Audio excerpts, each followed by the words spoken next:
They claim that for decades, thousands of citizens have witnessed the appearance of unexplainable objects in the skies over Mother Russia.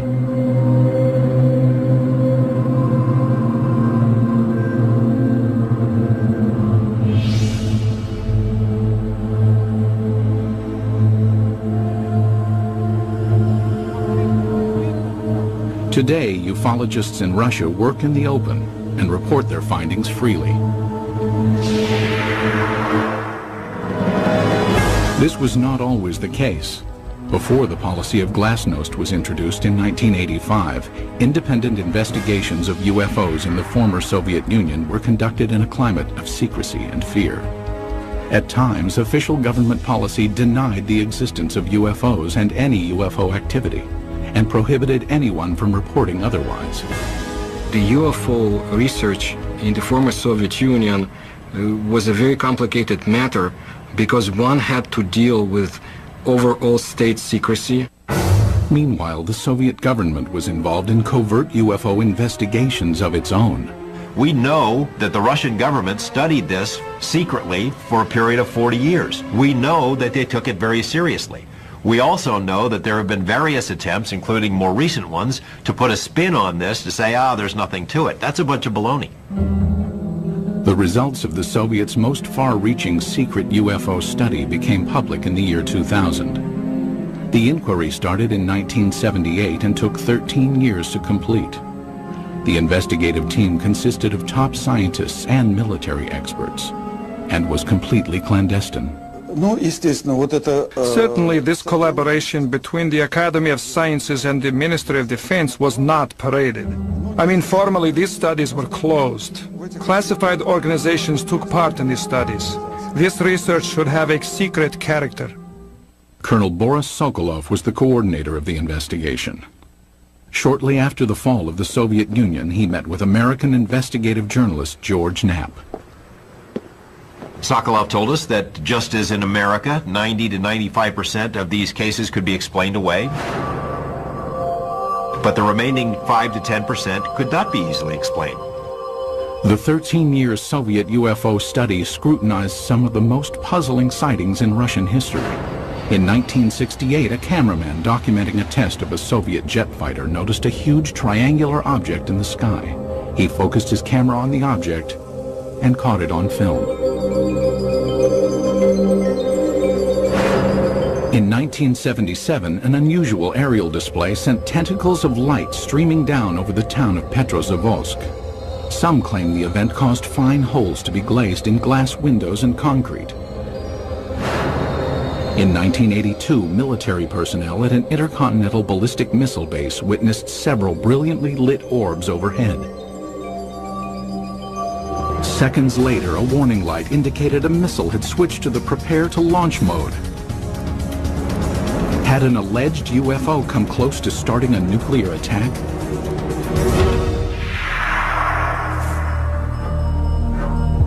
UFO sightings over Russia are not limited to the recent past.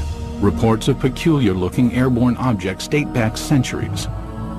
However, no formal investigations were undertaken until the early 20th century, when an event of epic proportions demanded analysis. Tunguska, July 30th, 1908. In a remote area of Siberia, the morning calm was rocked by an explosion. The powerful blast was heard 1,000 miles away.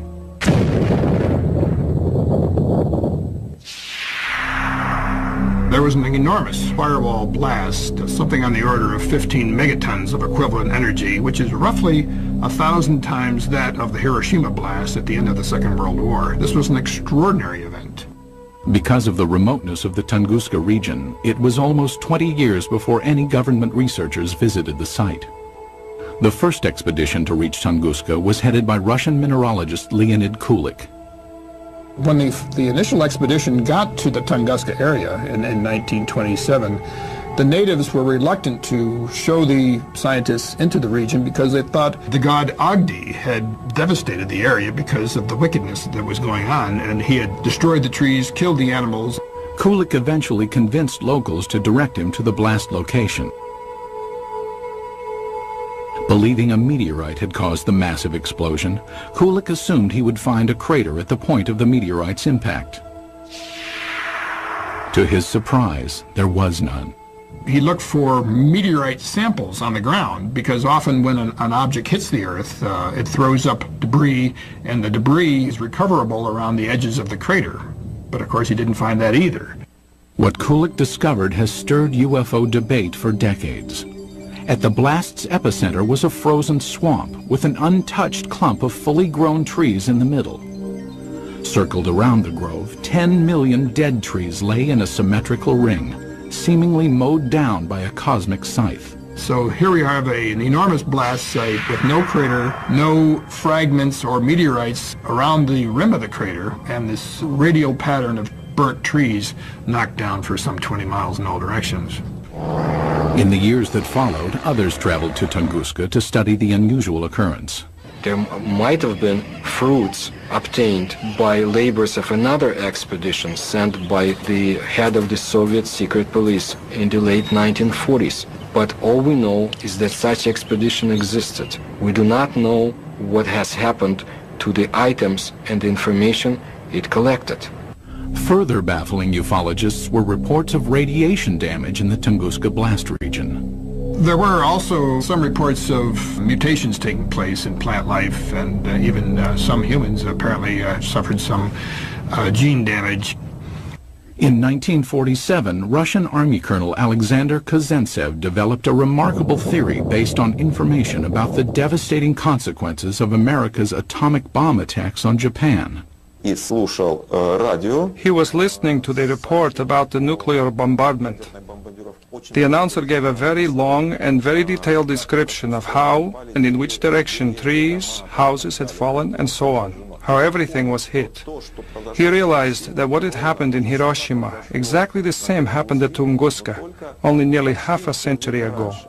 Kazantsev hypothesized that the nuclear-like devastation seen at Tunguska must have been caused by the crash of a nuclear-powered alien spacecraft. But the scientific community rebuffs the UFO theory. Scientists claim the Tunguska explosion was caused by a rare but explainable natural event. They believe an asteroid dropped to just 3 miles above the Earth's surface and then exploded. As the object came in, it was being decelerated and squeezed by atmospheric forces. It blew up with the force of a hydrogen bomb. The shock wave smashed down the forest, knocking trees away from the blast and resulting in a pattern away from ground zero. But how would an asteroid explosion explain the reports of radiation damage in the Tunguska area? Scientists say it can be attributed to the sheer magnitude of the explosion. As we mentioned before, the blast itself was 1,000 times greater than the Hiroshima blast at the end of World War II. The blast would have generated a series of very high-speed charged particles and would have been the cause of some of the mutations in the gene structures of plants and animals. But to this day, scientific explanations do not satisfy many ufologists. I have been several times to the place where the Tunguska body fell. I intentionally call it body, not meteorite. I mean, the catastrophe of an asteroid, of a comet, or of any other natural body cannot lead to such consequences. A number of expeditions found things that they couldn't explain. There are some people who were saying that the evidence suggested this was some kind of an alien spaceship. That was the kind of magical explanation you use when you don't have enough real science to understand the physics and the astronomy involved. Throughout the rest of the 20th century, magical explanations of unidentified flying objects over Russian skies would continue. And in one instance would help expose a top-secret Soviet military project.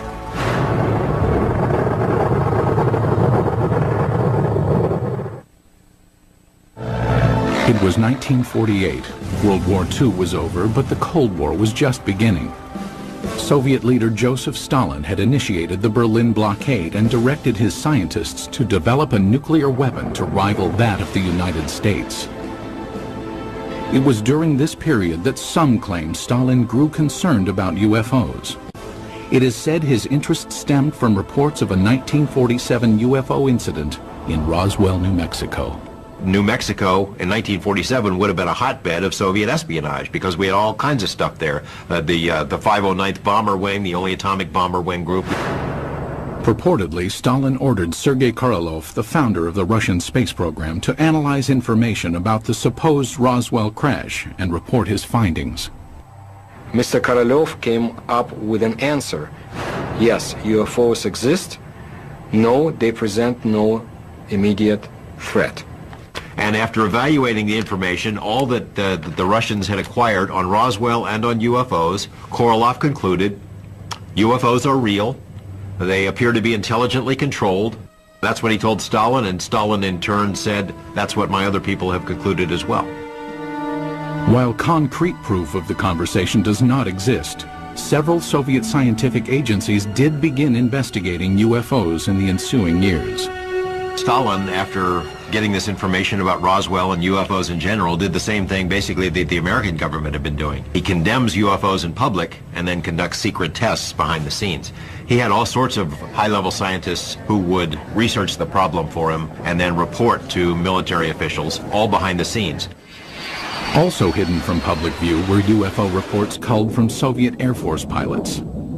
Between the mid-1950s and mid-1960s, pilots reported approximately 15,000 UFO sightings. It is very difficult to find a pilot who has been flying for many years and has never seen a UFO. Most of these sightings can be easily explained. In an era of superpower distrust, flights of American spy planes and spy balloons were common over Soviet skies. But investigative journalist George Knapp, who has viewed portions of the Soviet UFO files, found some of the pilot sightings perplexing. There were 40 instances where Russian warplanes were sent after UFOs. This is not temperature inversion, this is not a weather balloon, this is not swamp gas, these are craft floating around in the airspace of Russia, and they sent warplanes to go chase them. While pilots continued to report strange objects in the sky, none could offer tangible evidence to support their claims. But in 1968, over the skies of Riga, Latvia, an alleged UFO sighting was caught on film. As a Soviet propaganda film crew documented a test flight of a fighter interceptor jet, the pilot noticed an unusual object high in the sky.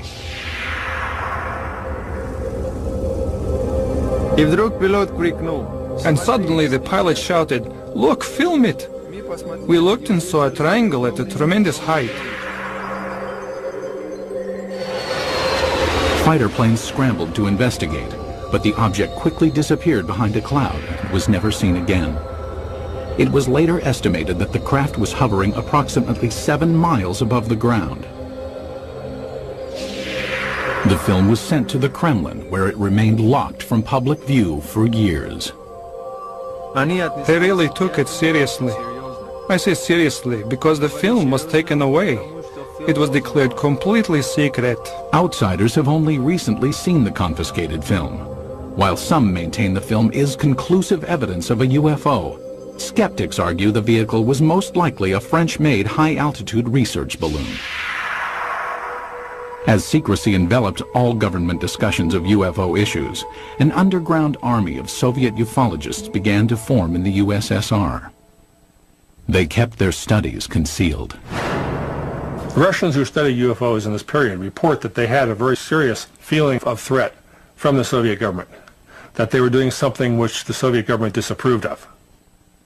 The leader of civilian UFO research was Felix Ziegel, the man considered the father of Soviet ufology. Felix Ziegel was a Soviet scientist. He was a doctor of mathematics and astronomy at the Moscow Aviation Institute. He made it his job to find out why are the strange objects or in the skies of his country. Ziegel challenged the Soviet system by conducting paranormal lectures, organizing independent UFO investigations, and urging Soviet citizens to report any and all sightings. His efforts were not without risk. We cannot say, of course, that people would be put in jail for it, but still Siegel suffered. He was harassed both in his place of work, at the Institute of Aviation, and he was harassed by the state government authorities. Siegel and his investigators spread information about UFO sightings through an underground press network. Samizdat, private publications used to disseminate information, were strictly forbidden by the Kremlin. In his time, brochures were printed in a samizdat way. They were collections of observations and letters, typed in 5 to 10 copies. All materials were typed with the use of carbon paper.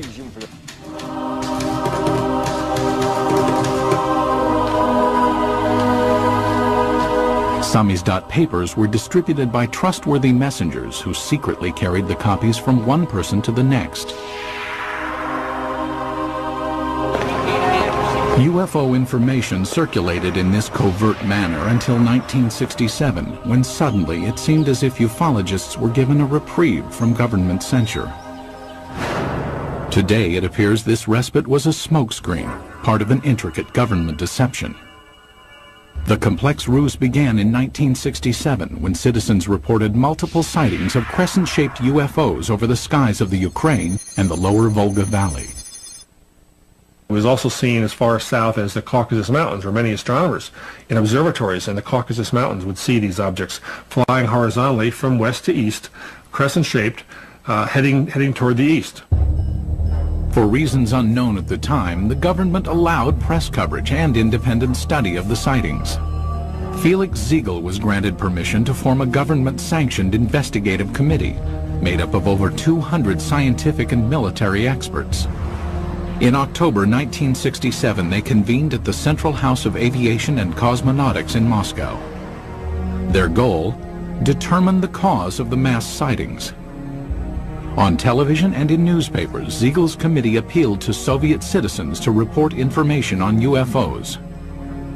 For the first time in Soviet history, UFOs seemed to be an open topic. It was like a breath of fresh air.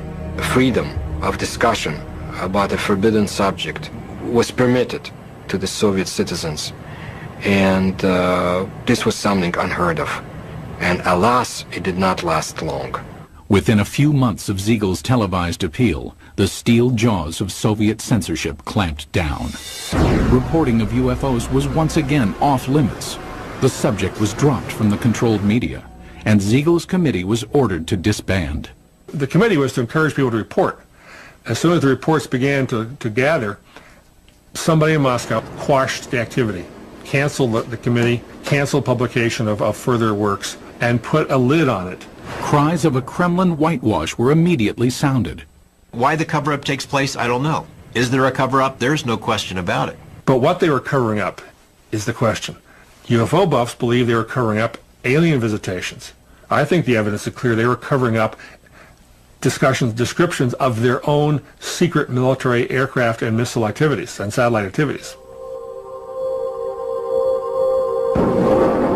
Scientist and NASA consultant James Oberg came to this conclusion in 1977 after studying Soviet space vehicle launch patterns and comparing them to the dates of the 1967 sightings. He deduced that the crescent-shaped objects witnessed in the sky were not alien in nature, but could be attributed to secret tests of a new Soviet missile warhead.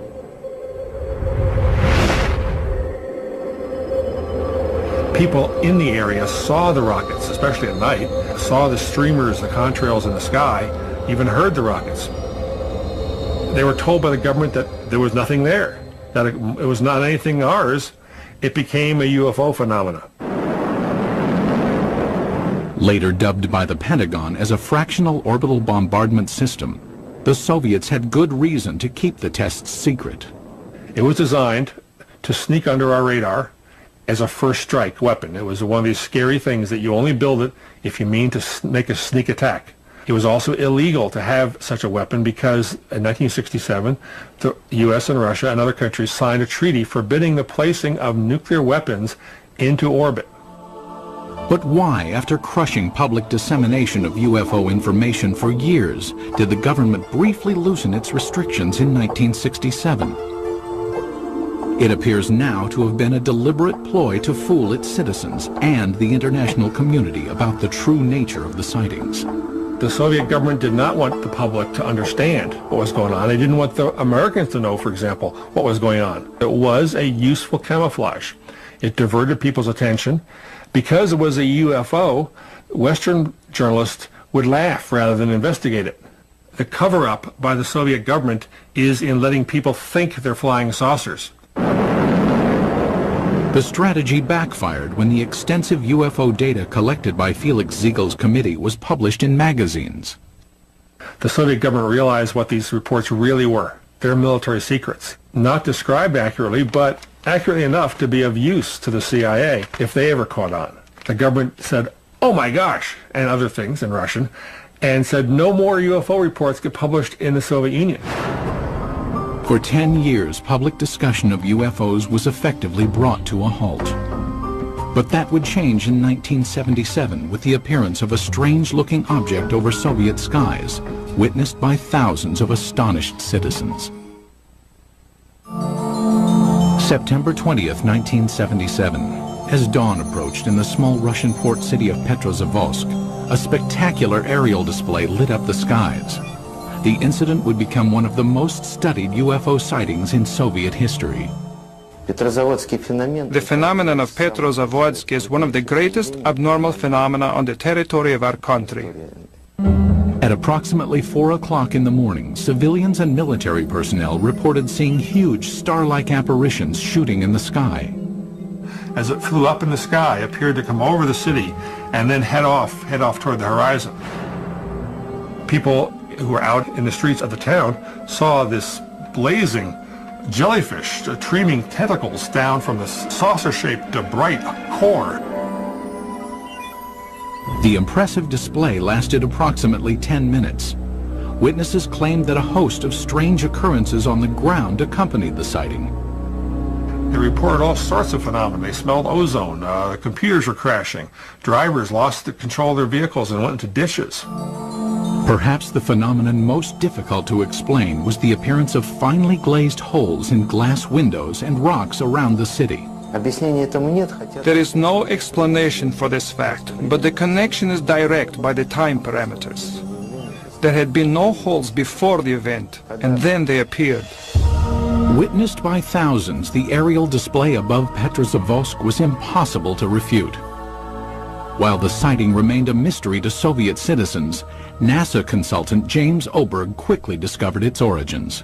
Because of my connection with the space program and my knowledge of satellites and rockets, I was able to find out within a matter of hours. There was a rocket launching that morning from a secret space center north of Moscow at precisely the time people were seeing this UFO. The jellyfish-like display was triggered by the launch of the Cosmos 955 spy satellite. As the rocket engine contrails were backlit by the rising morning sun, it produced the tentacle effect observed by witnesses. So this what they call basically the smoking gun of Soviet ufology. They call it a Medusa, or jellyfish UFO, because it was streamers of light coming down from the streamers in the rocket engines of the rocket, as it turned out. As with previous mass sightings, the government had ample reason to keep the truth hidden from Soviet citizens. The satellite was launched from a secret military space center called Plesetsk, one of several undisclosed missile bases scattered throughout the Soviet Union. Most ufologists accept the satellite launch as the cause of the aerial display. But many argue it does not fully clarify the mystery. How shall we explain the appearance of some beams that burnt the glass? When the pieces of the glass were analyzed at the Institute of Metrology in Moscow, they concluded that these holes resulted from badly glazed window glass. That is, a purely technical defect took place. I do not believe that the launch of a secret military satellite would explain the holes that were made in the glass. My personal opinion, no, this was not man-made technology that's responsible for such effects. There were some reports of holes being drilled into glass window panes and in paving stones. I saw those reports. I can't explain it. And all these sorts of additional phenomena, these additional reports, are typical of what happens when people see a very sudden, shocking sight in the sky and look around them for corroborative evidence. Most of the time, it's irrelevant, independent, and sometimes even imaginary. While the mysterious holes might never be fully explained, the Petrozavodsk incident had much deeper consequences inside the walls of the Kremlin.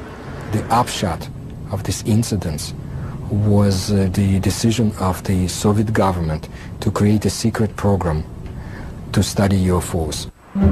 In the weeks following the Petrozavodsk sighting, the Soviet Academy of Sciences received inquiries from several European nations concerned about the nature of the event. In response, the Academy of Sciences requested permission from the Kremlin to initiate a top-secret investigation of anomalous occurrences. Although aware the majority of these events were not paranormal in nature, the scientists admitted in their request that they could not provide a scientific basis for all UFO sightings. The Academy of Sciences can neither ignore or explain the paranormal phenomena similar to that observed in September 1977 in Petrozavodsk. The program was organized to show that we did not know the answers to these questions and would be studying it on the scientific level. That was the way the official scientific program for studying abnormal phenomena and extraterrestrial flying objects started its work in the Soviet Union. In 1978, the investigation that later became known as Institute 22 was formally started. The study lasted 13 years and was completely concealed from public view. But why did the Soviet government spend time and money to investigate a phenomenon it already knew the origins of? There's really no surprise that the Soviet military, even if they understood the nature of most of these reports, would still investigate them. The Soviets traditionally spied on themselves as severely as they spied on the West. If they already knew that these are missile tests, why do they have to have a nationwide study behind the scenes? I mean, it's not like the results of the study were ever going to be published anywhere. It was a secret. So it makes no sense. While the rationale for the beginnings of the study is still debated, there is no doubt the scope of the investigation was far-reaching. The Institute 22 inquiry was conducted jointly between the Soviet Academy of Sciences and the Ministry of Defense. It was very useful for the Academy of Sciences to collaborate and to carry out studies together with the Ministry of Defense, because naturally it was much easier for the Ministry of Defense to get the information we had no access to. The armed forces were ordered to study what, if any, influence possible UFOs might have on the proper functioning of technical military equipment. In addition, hundreds of thousands of sailors, soldiers, and pilots were recruited to watch for and report on UFOs. No one was told why the reports were being taken. The Ministry of Defense has an enormous observance potential. First, military units are located all over the country. Second, unlike civil organizations, an order from the Minister of Defense is sufficient for making a potential viewer of each military man, and this was done. Every single unit in the vast Soviet military empire had to comply with this study. That is, any UFO, any anomalous object, any ball of light, any strange thing in the sky whatsoever had to be fully investigated. Scientists were directed to investigate the physical nature of alleged paranormal phenomena. The data collected by the military and scientists was analyzed in a lab located in a nondescript building in a suburb of Moscow. The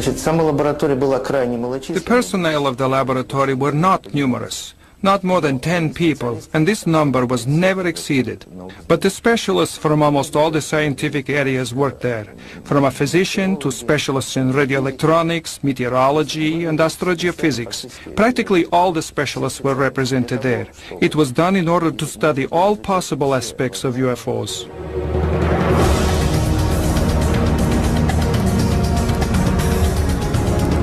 6 years into the study, Institute 22 would be called on to scrutinize an incident of global consequence, when a suspected UFO incident placed the world on the brink of nuclear war.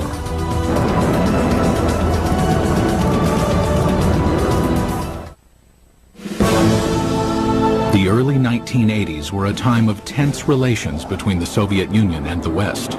The era of détente had ended, and the Russian landscape was studded with intercontinental ballistic missile silos.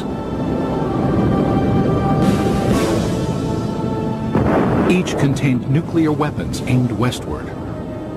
It was at one of these silos that a reported UFO incident caused a nuclear scare. Today, this ICBM silo in the Ukraine is deserted, dismantled in compliance with a nuclear arms reduction treaty between the US and USSR. But at this silo in 1982, something went terribly wrong.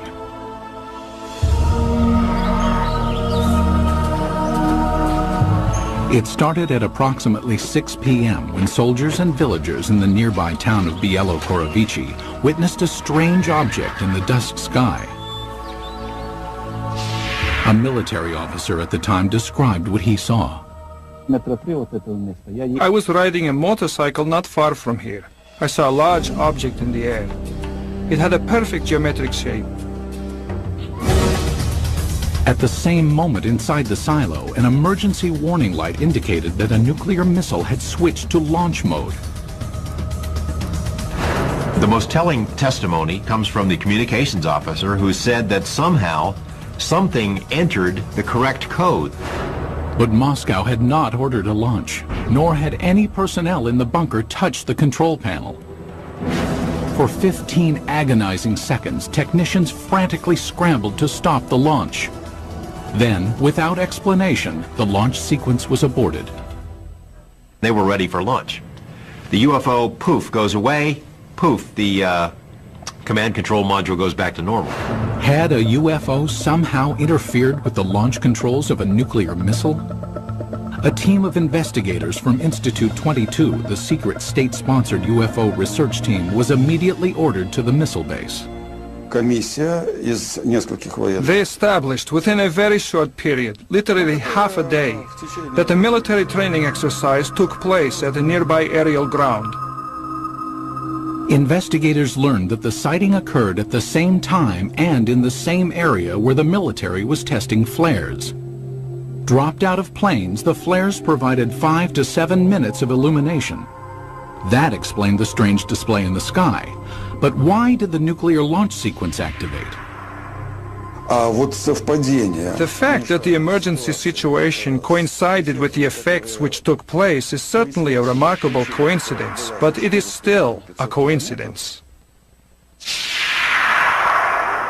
The ICBM control equipment was systematically taken apart and rebuilt, but no defects were found. It's not just an electrical malfunction. Something entered the correct launch codes. That just doesn't happen every day.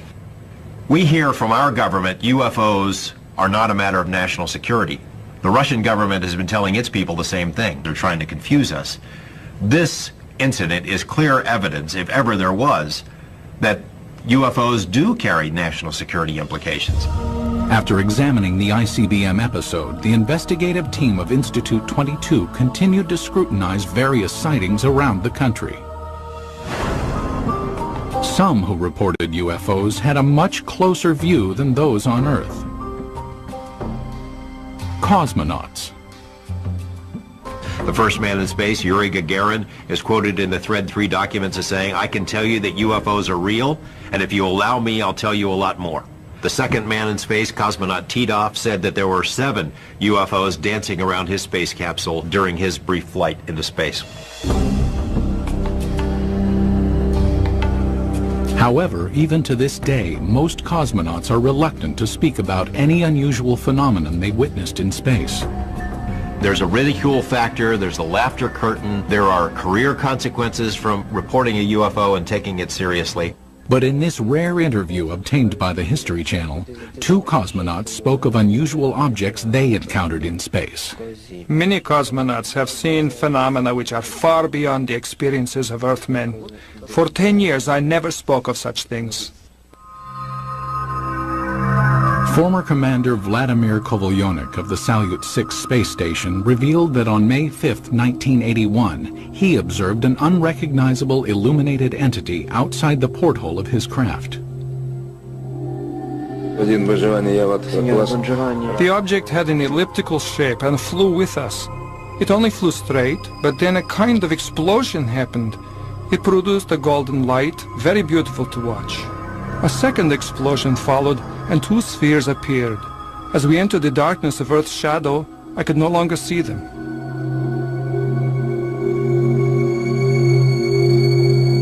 On a Mir mission in 1991, cosmonaut Musa Manarov managed to videotape an anomalous object during a routine docking procedure. I was looking out the biggest window. It was directly in front of me. I am familiar with the construction of all spaceships, but this was different. There is ongoing debate about sightings of unidentified objects by cosmonauts and American astronauts alike. Skeptics insist there is enough debris left in orbit to constitute a plethora of unusual sightings.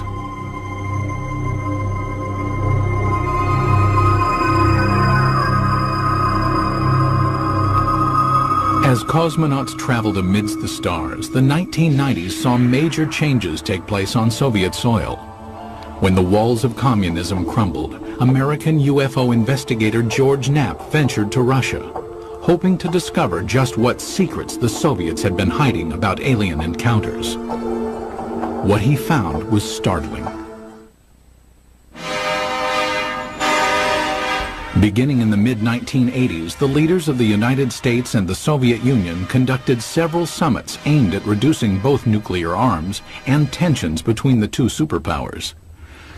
Shortly after one such meeting, President Ronald Reagan revealed he and Mikhail Gorbachev had discussed the topic of alien encounters. I couldn't help but say to him, just think how easy his task and mine might be in these meetings that we held if suddenly there was a threat to this world from some other species, from another planet, outside in the universe. We'd forget all the little local differences that we have between our countries. Reagan made 5 different public statements, including one to the United Nations, that, well, boy, wouldn't it be something if UFOs were suddenly a threat to us and we'd all get together? And so Gorbachev kind of responded, yeah, it sure would. You know, we would get together. Lo and behold, we did get together. You know, the wall came tumbling down, perestroika, glasnost. With the collapse of the Soviet Union came a new era of openness in Russia. Thousands of miles away in Las Vegas, Nevada, investigative journalist George Knapp, who had studied many American UFO incidents, realized the time was perfect to explore Russian reports. 3 years ago, we have succeeded in obtaining several hundred pages of secret Russian UFO documents and photos. Other Western journalists followed. Today, it's a new ballgame. The lid has been dropped on government UFO files, although there is still plenty of information to be found. It occurred to me, now may be the time to go ahead and try to find out what the Russians know about UFOs. It was a tumultuous, crazy time, but a wonderful time to be there as a journalist. In 1993, Knapp traveled to Russia and was introduced to Boris Sokolov, the coordinator of Institute 22. Like many government-funded scientific projects from the era, Institute 22's funding had been cut and the project disbanded. Sokolov provided Knapp with some of the recently declassified UFO files, containing information on the cases that were more difficult to explain. He had culled from the thousands of reports some of the most interesting ones and had kept them in these binders, and we were able to get them and bring them back. Why would the Russian military study all of this stuff? Colonel Sokolov said it was a very practical reason. They knew that UFOs could do things that their planes couldn't. Figured by studying it, they may be able to get an advantage over us in terms of stealth technology. Upon returning to the United States, Knapp made some of the files public. As a result, Colonel Sokolov was ridiculed by some back in his homeland. Officially, Russia was a democracy, but the communists still had a lot of influence. There were communist newspapers that attacked him broadly as being a sellout to Mother Russia. But the public scorn Sokolov endured was certainly less severe than the consequences he might have been subject to in the old Soviet Union. My friend put it this way. He said, if this had happened 5 years ago, we would be in prison. If it had happened 10 years ago, we'd all be shot for giving up these secrets. But in 2000, the relaxed political climate allowed Sokolov and scientist Yuli Platov to publish a report summarizing the findings of Institute 22. Entitled The History of UFO State Research in the USSR, the report concluded that of the 3,000 UFO sightings investigated, 90 to 95% of the incidents could be attributed to man-made phenomenon, mostly missile launches and research balloons. The remaining 5 to 10% could not be easily explained. He was not willing to conclude that any of these things were extraterrestrials or interdimensionals or aliens from the future or anything of that sort. Дело в том, что до этого The thing is that before, the enthusiastic ufologists had affirmed in literature that all we saw was due to contacts with the extraterrestrial civilizations. No, no, no. It turned out that only a very small percentage of events remained unexplained. But in a land that for so long concealed information and suppressed dialogue, many ufologists wondered if the report revealed the entire truth. There is a vast treasure trove of KGB documents on this topic somewhere that no one has ever seen. And I know the KGB did release some documents in the early 90s, but it is presumed by a lot of folks that the best stuff is still hidden in a vault somewhere. What happened to the files? Who keeps them? Until we ourselves go through the files, we cannot say whether what Mr. Platov and Mr. Sokolov say is true. It will probably never be known exactly how many Soviet UFO files remain classified, or what they contain. Most in the scientific community doubt any smoking guns exist in the unseen files. People in Russia still have a very powerful sense of gossip and rumors, because under Soviet days, so many things were illegal to talk about, illegal to know. So they replaced the reality with a very rich mythology. UFOs became part of that mythology in Russia, and it's still a very powerful theme over there.